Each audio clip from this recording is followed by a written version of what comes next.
Isinusulong ng K-12 program hindi lang ang bagong curriculum kundi pati na rin ang paggamit ng teknolohiya sa pag-aaral. Isang halimbawa niyan ang bagong learning system mula sa DepEd na layong tanggalin ang textbooks. Alamin natin kung ano yan sa pag-aksyon ni Mon Gualvez. Sa halip na sa libro, mukhang sa mga computer na ito magbabasa mga estudyante ng Taguig Science High School simula sa Lunes. Lahat kasi ng mga pag-aaralan nila sa eskwela nandito na. Yan ay sa pamamagitan ng SEPTO Learning System, isang public-private partnership o PPP project ng DepEd na layuning unti-unting alisin ng mga textbook. You solve all upgrading,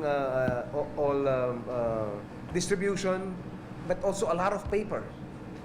And you allow the student to access them even outside of the school hours. K-12 is about moving the students from dependency to teachers and textbooks towards independent learning. Sa ilalim ng SEPTO Learning System, naka-input na ang lahat ng mga aralin sa isang server mula sa DepEd. Iko-connecta ito sa mga computer sa mga public school gamit ang cloud na kaparehas ng data backup system sa mga smartphone. Pero kabaligtaran sa karaniwang cloud system, hindi kailangang naka-on palagi ang internet sa SEPTO Learning System. We actually cache the cloud.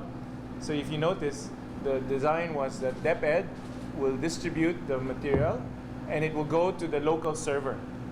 So then the local server acts like the internet of the school.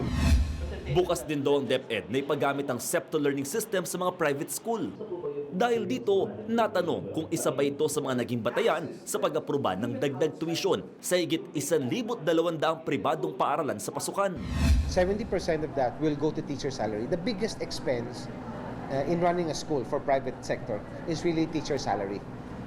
Only because the teacher salary in DepEd is higher generally than those in the private schools. Muli ring iginit ng DepEd, huwag munang gawing issue ang mababang enrollment ng grade 11 sa mga public school kasunod ng pagpapatupad sa K-12. Umaaksyon, Mon Gualvez, News 5! Be sure to come back. Use 5 everywhere. Copyright 2016.